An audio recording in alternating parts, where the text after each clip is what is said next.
নমস্কাৰ, আশা কৰোঁ সকলোৱে ভালে কুশলে আছে and welcome back to my YouTube channel DV study group.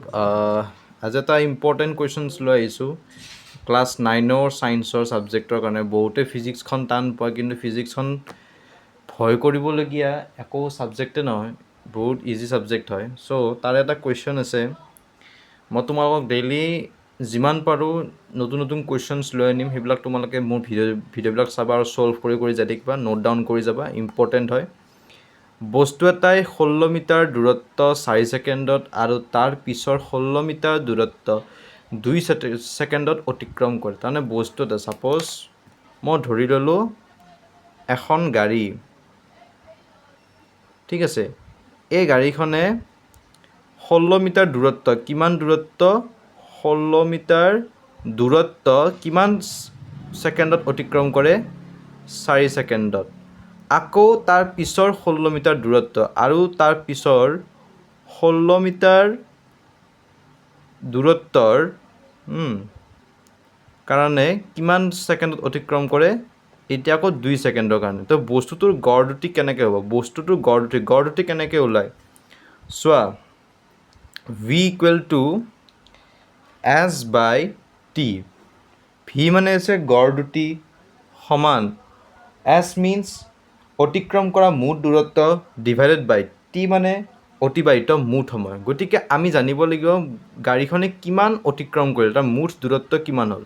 তো তাৰ কাৰণে মই কি কৰিছোঁ, বস্তুটোৱে অতিক্ৰম কৰা মুঠ দূৰত্ব সমান 16 মিটাৰ যোগ 16 মিটাৰ সমান 32 মিটাৰ হৈছে।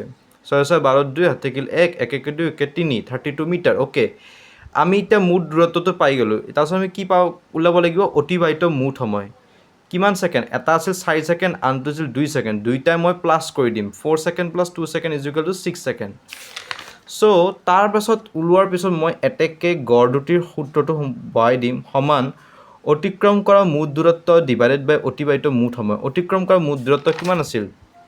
32 মিটাৰ ডিভাইডেড বাই অতিবাহিত মুঠ সময় কিমান আছিল? 6 ছেকেণ্ড। তো 6ৰ পৰা মই 32টো কি কৰিম? হৰণ কৰিম। 6টা মই হৰণ কৰিম। চোৱা, 6ৰে 32 হৰণ কৰিম। চোৱা, 6ৰে 3 যায় নেকি? নাযায়। 6ৰে 32 কেইবাৰ যাব? 5 বাৰ।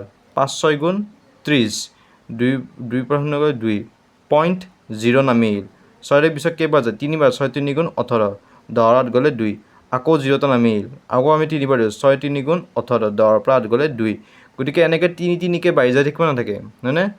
অবিৰত পুনৰাৱৰ্তিত, জানে নাজানা? তো এইটো পৰিমেয় সংখ্যা হয়, হয়নে?